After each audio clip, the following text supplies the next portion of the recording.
Alright, so we're back a couple days later. The amp came, so It's a battery charger made for like car audio stuff. Not sure, but hey, it's got voltage settings, and it's 100 amps, so should be good enough for what we need. I saw a couple people using it for this purpose as well. It's just the cheapest way you can have like a power supply that can regulate voltage to at certain settings, like above 12 volts. So this one has like 3 settings, like 12.6, 13.8, and like 14.6 volts that you can set it to, and you can just have constant voltage going to your battery supply. So right now I'm just finishing up setting that up so we can use it. Just have to put an inline circuit breaker in, so that's what I'm doing. I just crimped some terminals on these cables, and just gonna shrink them real quick.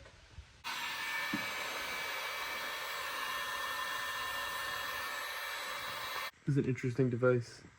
You said it's Brazilian? Yeah, this thing is made in Brazil. So voltage should be able to just click through it. Alright, so like 14 volts. It's good for us. We'll go ahead and connect this.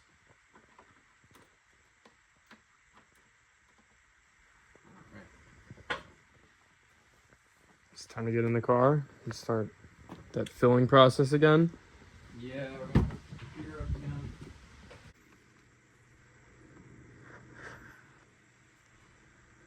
So we're in here, key on, an accessory. I'm gonna put on my seatbelt so the car doesn't fall asleep. Yeah, hit the button again.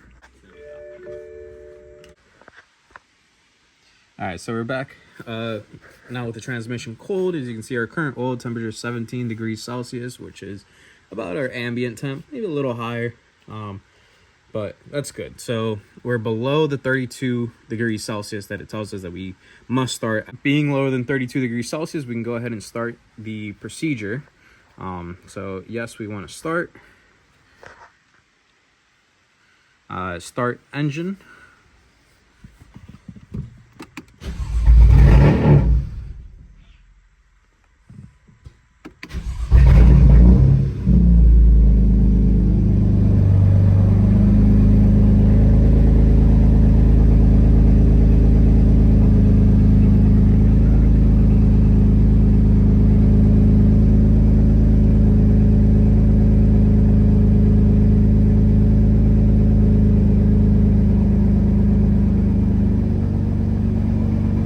Easier start than I was expecting. Yeah, it wasn't bad.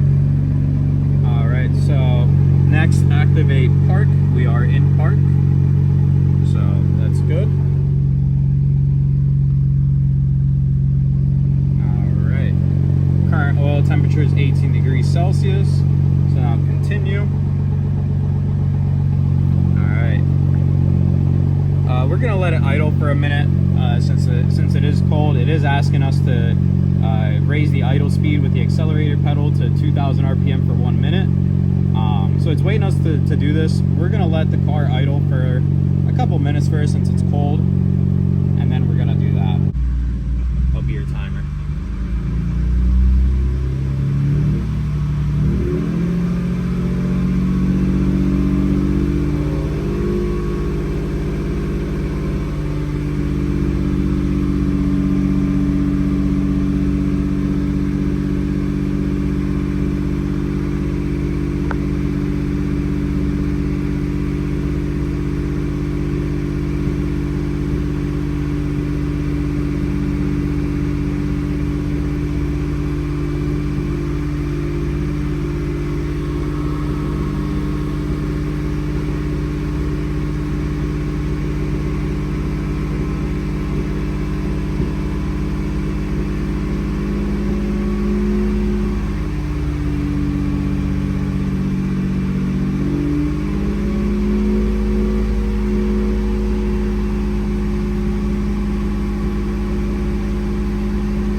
It should be a minute.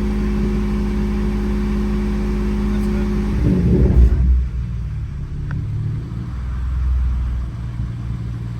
All right, so don't press the accelerator.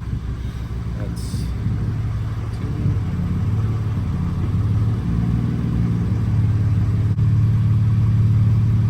so carry out oil adjustment procedure in accordance with repair instructions. So I read over them again.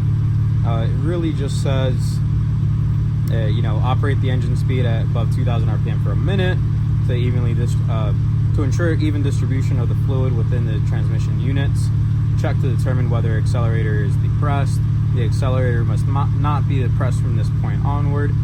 Automatic limitation of system pressure, activation of maximum cooling, and engagement of first gear. So now we're in that setting. It's in first. I'm in park. You're in park, but the transmission internally is in first. Oh. So now it says carry out fluid balance compensation by following repair instructions. Open fluid balance screw, overfill transmission. If no fluid emerges with the balance conditions present, allow fluid to bleed from transmission. Reclose fluid balance screw at fluid temperature above 30 degrees Celsius.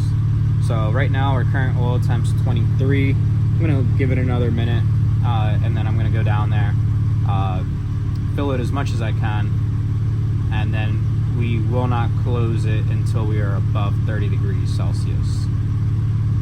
This is going to run through the gears, or is that resetting the adaptations? That's something completely different. I think it runs through its own little procedure here. I'm not sure exactly what it does. Okay. But it runs through a couple of things on its own that we can't really see. It's all behind the scenes. Yeah, I mean, it still says it's in park. Yeah. So I have a check engine light. I don't know why. I don't know. We'll get there. Yeah, that's not an issue at the moment. All right, so we're at 35. Luis is under the car and literally just can't hear me because the car is too loud. His dad just went back inside. His dad told him it was 33, but the temperature's just climbing. So I tried to yell to Luis, but I just don't think he can hear me because of how loud the car is. I mean, he said it took more fluid, so I'm not sure what's going on down there right now. All right, so we did the oil balancing. Now we're resetting we did the reset torque characteristic curve. So now we're working on teach in-valve characteristic curves because we're trying to do like adaptations, like reset adaptations and relearn them on the trans. Just because I want to give the clutches the best chance to work. So right now it wants the car to be up at operating temperature, which like might take a while, but because it's kind of cold out, and I'm on 10W40, Yeah. so it's gonna take a little bit longer. Yeah, so now we're doing these T-shin valve characteristic curves. It says PV1 and PV2. So the procedure: start engine, activate parking brake, press and hold brake, selector lever in neutral, engine and transmission at operating temp, raise engine speed to approximately 2,500 RPM and maintain at a constant level. These conditions must be met over the entire duration of the service function, otherwise the function will be terminated. Total time of learning procedure, approximately 90 seconds. If the speed fluctuates, this will cause function to be aborted. So we're also going to figure out something to keep our RPMs constant. I might be able to do it. I mean, I'm wearing like flat-soled shoes. Like I might be able to do it. It's got to be 2,500 and not fluctuate. I can find try. We can use like the tripod. Yeah, we can try. I mean, let me try with my foot first, and then if it doesn't work, because 90 seconds isn't that long. Minute and a half. Yeah, like I can try it, and I was able to do 2 grand pretty steadily. So, should we idle the car to warm it up faster, like, or No, just? I think it might be better to try to set something up. It's up to you. Yeah, it does say speed fluctuate. If the speed fluctuates, this will cause the function to be aborted. I mean, do you think it's worth trying once, and then if it aborts, then we set up the tripod? No, you're teaching in values right now. So Okay. Yeah. We'll find something.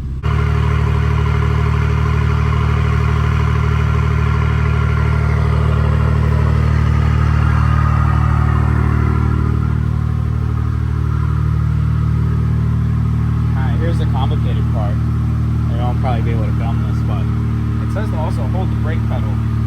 So So start engine, activate parking brake, press and hold brake. Selector in neutral, engine and transmission operating temp. That's good already.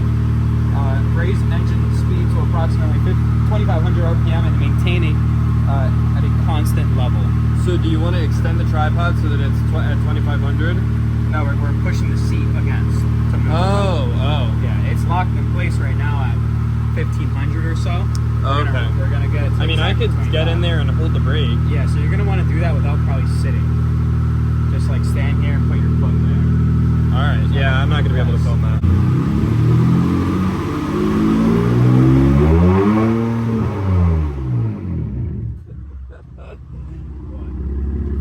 It just sounds ridiculous. It's revving slow.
Dude, you want me to try and hold it? Do you want me to try and hold it, bro?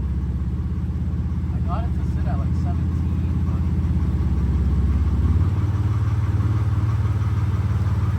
it's just how I have it set.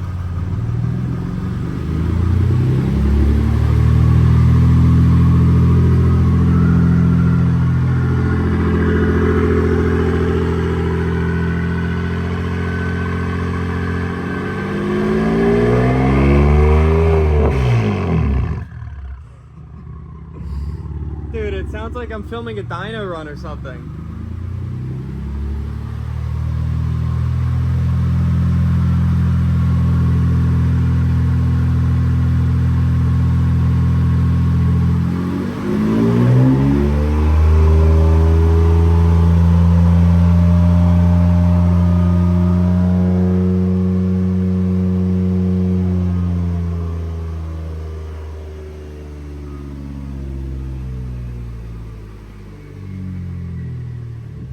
Let me just try holding it, bro. Cause like I was doing a better job at. Fine line. It's such a fine line between. I know. But I'm wearing like super flat shoes, so I should be able to do it.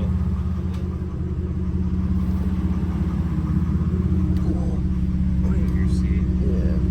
Yeah. It's got to be like exact, and you got to try to hold it like, hold it.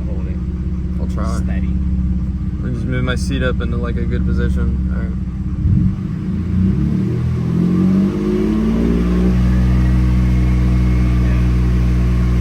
I wouldn't film it unless you really need to concentrate.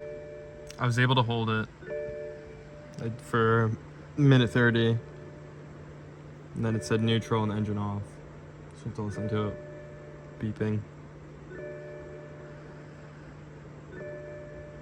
Should I put my seatbelt on? I don't want it to fall asleep. No, but what I'm thinking is we should do a test plan instead and redo it all. Yeah, probably. Because I think it says like continue in test plan. So I think it wants you to add all these to a plan and then run it all together. I think that makes sense. Because it keeps saying it saves values. So I don't want it to be like Saving it's the not wrong saving values? the values, and we're just going and starting these adaptations, and it's not getting the values from the prior. Yeah, one. we should start a test plan. So let me set that up. All right, so we have started the teaching for the clutch slipping point. So we look at it. All right, so clutch adaptation status. It's learning clutch 1 and 2. So we have a little counter too on time remaining. Then here on the note, the run-in points for both clutches are activated repeatedly during clutch adaptation. This may result in noises and jerking. So we have some noises happening down here.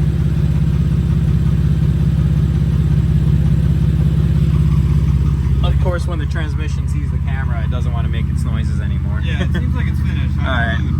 Yeah, there we go. So clutch function has been carried out. Next. All right, learned in values. So our values are actually different than the values we started with. So clutch 1 was 1.80 bar, and clutch 2 was 1.85 bar. So it's got different values than what we had. So maybe that will help. It's a lower value than what we started with. So maybe that will help our two codes that we had, which were clutch 1 and clutch 2 torque reference too high. But when we did this the first time, but when it wasn't part of the service plan, it didn't make those noises. No, this is supposed to, because it was learning those points. Oh, okay. For the clutches specifically. Yeah. All right. Well, so I'm still holding the brake. So should I? Yeah, you were good. Now it says engage neutral and engine off. Okay. Next. So we wait for 5 seconds, and then it will store the values afterwards. Once I hit next. Okay. It will store the values in the mechatronics. And so it's storing the values. All right. And service function. Yeah. Now we'll do the parking lot test. You're not doing the video like that. So is that? So are we doing them out of order, or was that? We're doing them in our order. It's Okay. fine. So this is the parking lock pull test. I assume it's just making sure that the parking lock engages inside the trans well, and it knows that point of how it engages. Yep. All right, so start engine.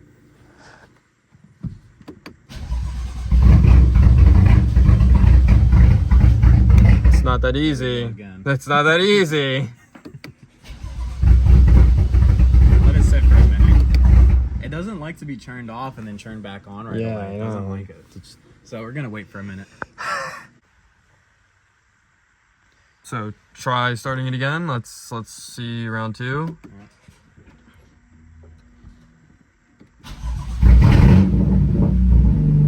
All right.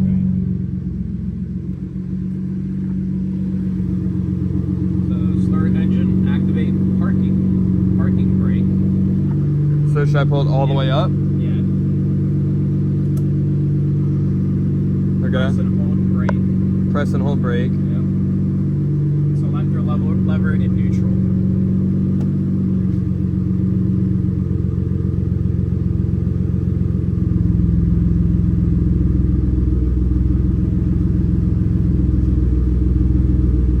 Did it put in park by chance? No. It says test was successful and service function. So I can let off the brake and everything? Yeah, you're good. You can turn off the engine too. So that was the last thing, right? Yeah, that was the last thing there. Well, do you want to clear the codes while we're still in? Yeah, cycle the key.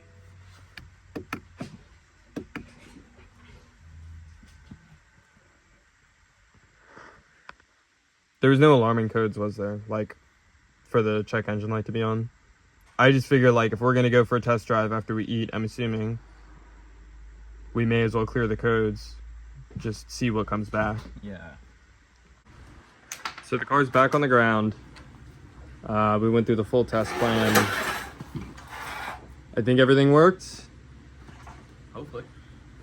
We're going to maybe eat something and go for a little test drive. and then look into the fueling stuff. I flashed back to the most recent revision on the map since I was still having the fueling issue on the previous revision, which I kind of knew was going to happen, but just to be safe and like... The tuner did tell us that it wasn't tuner related. Yeah, and the thing is that the car did perform on the latest revision. Like, I didn't have this issue as soon as I flashed to the latest revision. I was able to do pulls and it ran strong. It just happened when I was data logging. I had this issue, so we're gonna delve into that after we eat and after we go through a test drive. We just want to drive the car and see if I still have the same issues with the clutches. And yeah, we should be able to push the car to, you know, not its full limits, but enough to see if this worked. Yeah, and enough to see without, you know, giving it watt, because we can't do that because of the fuel issue. But we do have adequate fuel to just drive around. And in the past, we've seen that the transmission faults were coming back no matter what. So hopefully fixes them for now. And then once the fuel problem's fixed and we can go watt, you know, we'll really see if those codes ever come back. Yeah, but I mean, they were coming back even like after I already knew that that I was having the fueling issue, and I was just babying the car more or less. Like, I was still getting the codes reoccurring. So hopefully they don't come back now. What was it about the values? I don't know if we got that on video. We did. So we have different values that were saved to the mechatronics unit now compared to what we started with. From the test plan itself, it gave us the values before that were there, and then after it did the clutch 1 and 2 relearn and its kissing points, it gave us different values which were of lower pressure, so I'm hoping that helps and fixes it. We did the transmission service, which was 2 filters and oil flush. The oil that came out barely had 1,000 miles in it because it was just done at the shop, and we just wanted to make sure that it was full and everything was good and everything was done properly. We trust the guy. It's just when we have these faults we don't know, and we're going to start with just covering all the basic stuff first, because if this doesn't fix it, those clutch packs have to come out. Yeah, that's expensive. And I think the guy who put the clutches in didn't have access to ISTA. Like, I think it was all done remotely. So, like, it's not even a matter of, like, trusting him and what he did. But it's, like, if we're getting different values when we, like, relearned the clutches, I think, so then it, you know... hopefully this, you know, doing it all properly. We did the oil balancing, the relearn of the 2 different valve, or the torque curve, and some other value of something, along with the clutch adaptation. So that's what ISTA said was everything we had to do if you replace the clutch packs. So we ran all of those, including a parking lot test, which I think is just to make sure that everything in the end is well and it can put the transmission can put itself in park, which we knew it was working throughout the test as we were turning the car on and off. So we're gonna maybe eat something and then we'll go for a little test drive and see if everything worked. All right, we're out on the road now, and everything trans-wise, I mean, feels normal. Yeah. Not that it wasn't before. It's just those clutch reference too high, or torque reference too high on clutch 1 and 2 that we need to make sure don't come back. So, obviously, as we noted, we have a fuel issue with the low pressure fuel pump, so we're kind of monitoring that, make sure we don't dip, you know, in the low 60 psi's or anywhere near 50 psi. Right now it's stable, it's where it should be. So I haven't really gotten into the port injection though. I mean, we can try it. I'm flashed back to the latest revision. Should I make it right here or go straight? I think I'll go right here. What we need to do is find some roads where we can stop and, you know, get some good first and second gear pulls. I mean, I think if we try that, we're gonna get into the whole like fueling issue, because I don't think it's not really, it doesn't really do anything until it gets into port. So yeah, we're gonna have to slowly get into it with, you know, quickly, shift quick, just to make sure that these codes aren't coming back.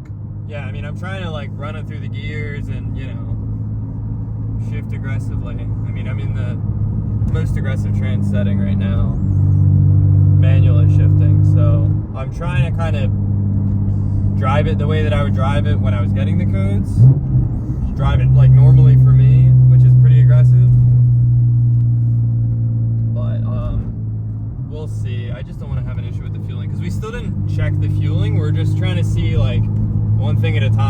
if we fix the transmission. Yeah, and as we said earlier, the issue with the clutches, you know, they're $3-4 grand clutches, you know, plus and labor is intense. Watch the.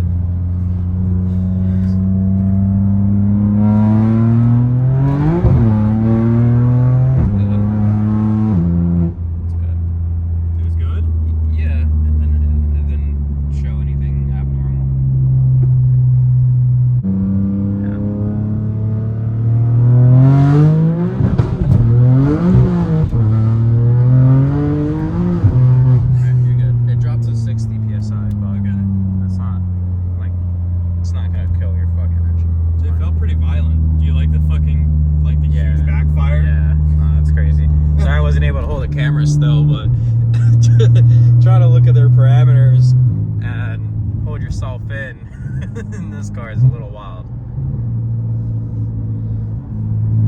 Phone is a little warmer out today, out on the back roads. I'm still on E72. I think today is going to be the first day of like having the car back that I fill up on 93 or 94 because we're going to go to Sunoco. Here's our ethanol content. Yeah. So, I mean, I've just been, for the first 1,000 miles of having the car back, I've been on around E70. So we're going to try 94 and see how that feels. I can't imagine that I'll have much of, like, different behavior from the motive reflex and everything. Right or left? I can go right. We can head back. What's our fuel level at? I mean, we're kind of low. We could fill up. No, we need it low. Remember? Oh, yeah. Fuel.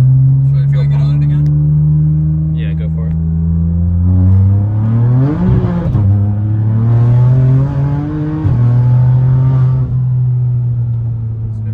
I mean, it doesn't feel like it's like cutting. No, it's not. That is with MDM though. Like it's not Yeah. with traction fully off. And with traction fully off, on the way to your house the other day, it dropped to like 55 or something when I had traction fully off. Granted, that was like an 80 to 140 pull, and this is kind of just like second gear, just flooring it. But Yeah, I'm sure the fuel problem's still there.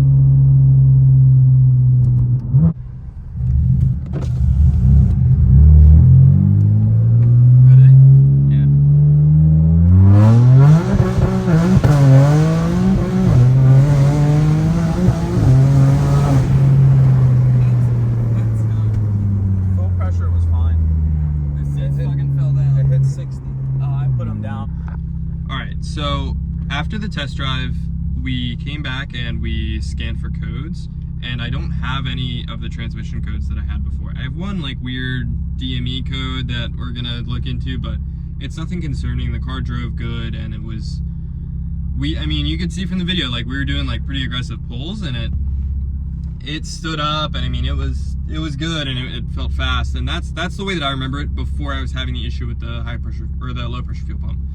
So it dropped to 60, you said? Yeah, like 60 PSI on the low pressure. Which I don't know if that's acceptable or not. I mean, yeah, it's fine as long as it doesn't dip below that. But I think when you're asking for more fuel, you know, you're going higher gear, you know, and high RPM, you're going to be asking for more fuel. Yeah, and I mean, we were high in the RPMs, but theoretically, if we had traction to be asking for more fuel, yes or no? Not sure. Okay. So yeah, I mean, we're going to look into it anyway. Like we're just going to check and see what's going on with the fuel system, because it's concerning. And I mean, yeah, as far as the big ticket items though, we fixed the transmission problem. It's not there anymore. Those two codes that were I think it was like reference torque too high for clutch 1 and reference torque too high for clutch 2, they're no longer there anymore, so we have nothing to worry about for now. Maybe once we, you know, have the fuel issue fixed and are doing, you know, highway watt pulls again at high speed, and then we can obviously hope it doesn't come back. But for now, everything looks good. We did multiple pulls, and everything was fine. So car felt fast. Yeah. So I'm happy. Yep. And what's that? So that's probably your first impression of like how the car is supposed to feel. What did you think about it? It's fast.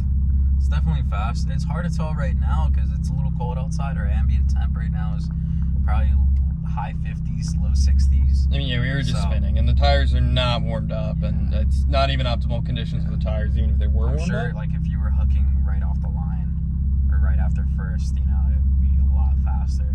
Oh, 100%. So, but no, it's the sounds it makes are probably my favorite. Yeah, no, it's pretty obnoxious. I don't know if it comes through on the camera, but like it's like banging and it's just doing all this crazy shit, and like the shifts feel super aggressive. So I don't think I have to reflash the XHP stage 3. It seems like it's still on there, like even after resetting the adaptations and everything. I could go in and check and see if it says anything within the XHP app, but I don't even think I need to, and I kind of want to just leave all that shit alone unless I get those codes again for the torque reference on the clutches. So I'll probably just leave that alone. But yeah, so I guess now we're gonna look into the fueling and stuff. We're kind of just sitting in the car idling to kind of burn some fuel off so that it's not super Yeah, we're pretty low on there, so we should be good. It's got like a 1/6 of a tank. Because he's got to crack open the tank and see what the fuck's going on in there. So I'll let you know how that goes. At least so far, this is good with the transfault. Yeah. Good. You know, the 2 filters, fresh multiple DCT fluid, then the oil balancing procedure, make sure you have adequate oil, then the 2 relearns plus the clutch adaptations. It's good now. Yeah, it seems like it fixed everything, so I'm happy with that. And I think just with the guy that installed the clutches, and no flame obviously, but like I think he was having somebody remote in, so they might, because I don't think he has ISTA, so I don't know if they necessarily followed the correct service plan on when you replace the clutches, what you're supposed to do. Regardless, the issue's fixed now, so I have no complaints. I mean, it's whatever. So let's dive into the fueling and see what's going on with that.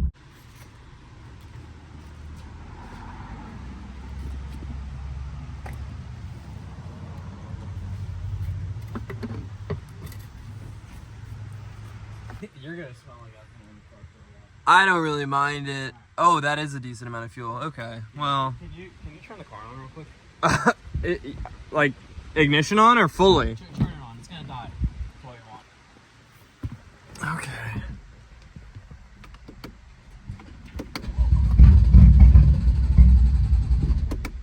That's it. That should be all the fuel.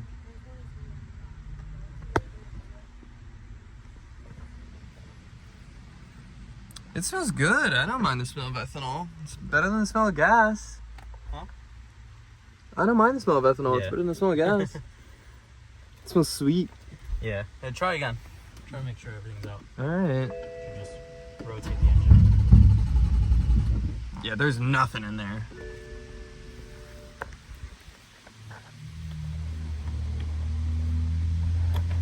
Good. Yeah, no more pressure.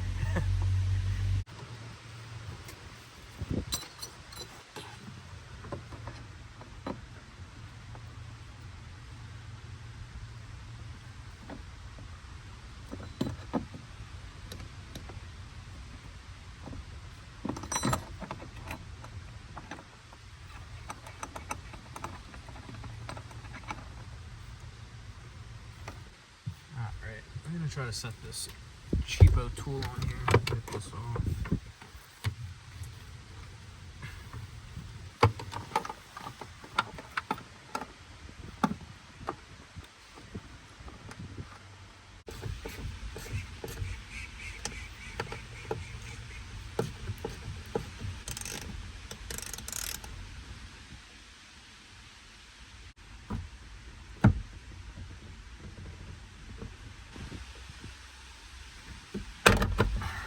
Shit. Looks like it worked. Yeah. Okay. I guess it's just supposed to sit in there. I mean, I think so, whether it's a return or if it's like taking in fuel, I think it should sit in there. I mean, unless it's like a breather of some kind, I don't see why it would sit like outside of the basket, right? Yeah. There's nothing for it to hook up in there. I mean, it looks like in the picture that it's just dangling.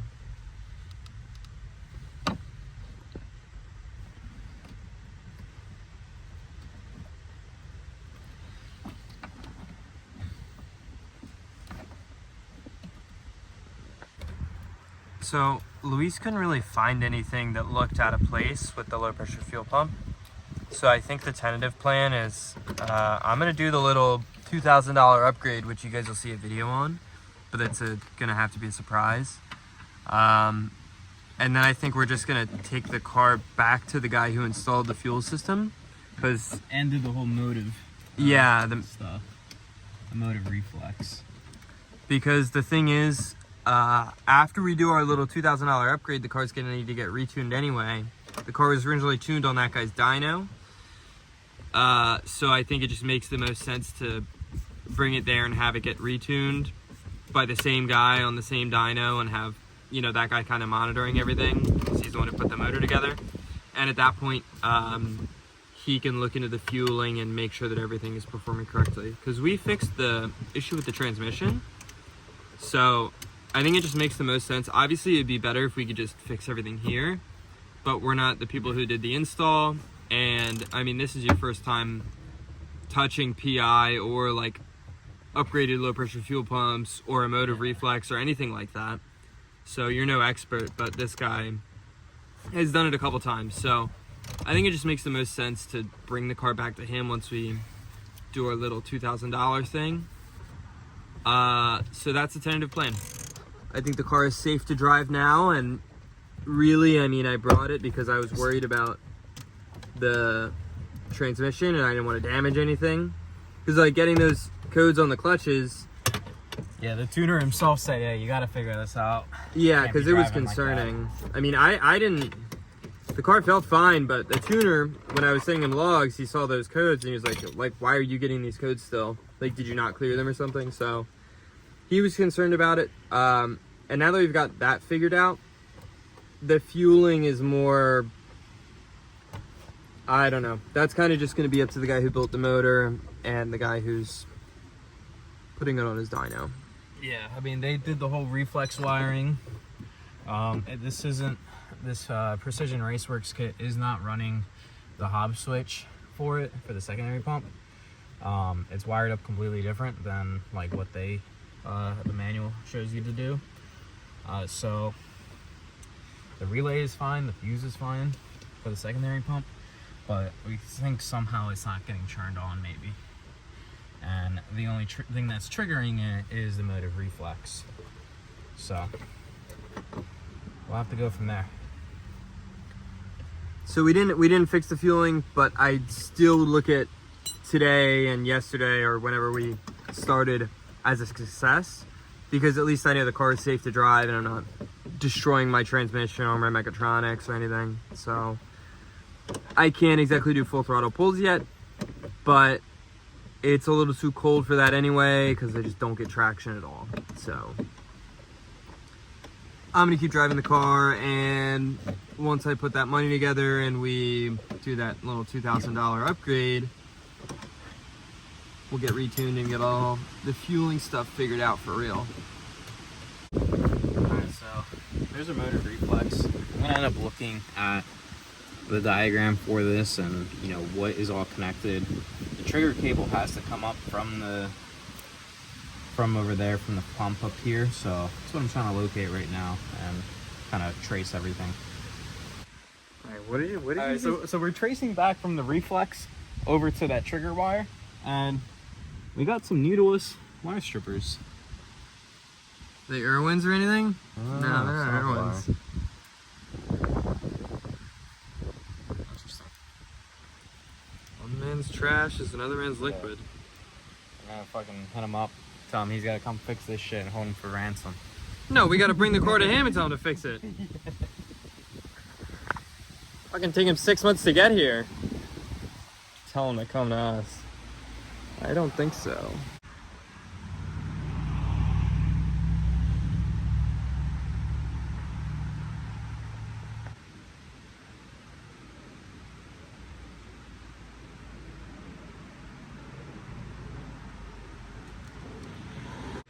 Alright, Alright, so we've been checking the connections. Found that pin 32 for the motive reflex, which is this guy right here. So that is the trigger cable for the auxiliary fuel pump that we have. We have two fuel pumps in that setup for the low pressure fuel pump. So apparently the trigger is just a ground. So it's just a ground signal. It hooks it up to ground when it needs it, and that should turn it on. I tried having the car in accessory mode and just having that trigger cable going straight to a ground post to see if it turn on. It didn't. I'm not sure if there's something then power source to the pump or what it could be. I have no idea. But what we can do now is try to figure out this whole bench test situation with the motive. That's what the engine builder and the guy that hooked up the whole motive thing said to do. So there's a how-to. I think we need some files, and we're gonna have to find those. So that will come later down the road. I'm just gonna solder this back on right now. It's just the signal from the low pressure fuel pump to the motive.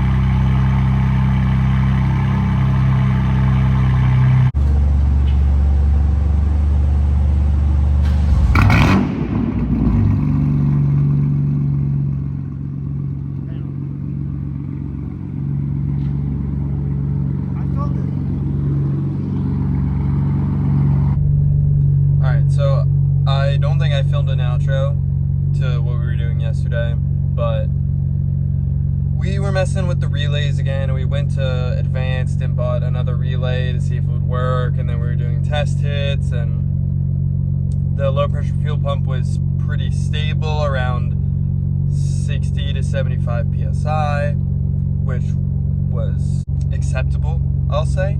And we found in MHD for the live monitoring, we found I think it was an auxiliary fuel pump gauge, and so that was at 100 when we were like doing the test hits. We tried both relays, it was the same. But like we said yesterday, I think it's just a matter of if the car is not even getting traction, it's not demanding the full duty cycle from the fuel system. So, and I could be completely wrong. If I'm wrong, tell me in the comments, because I don't know what I'm talking about, but that's just our assumption. So I'm gonna leave it alone for now. I'm just not gonna do full throttle pulls with traction, I guess. But yeah, I'm sorry if the video was super long. I'm sorry about the other video before that being super long. If you don't like the long videos, tell me in the comments, because I will make an effort. And I try not to make them super long, but also I want them to be informative. At the same time, I don't want them to be boring. So let me know what you thought of the video. I try to include driving and stuff in it because I feel like some people don't give a shit about what Luis is doing in the technical side of it. I know a lot of people do, but there's other people that's boring too. So let me know what you liked about the video, if you liked the video, the length and everything like that, and stay tuned for the next one.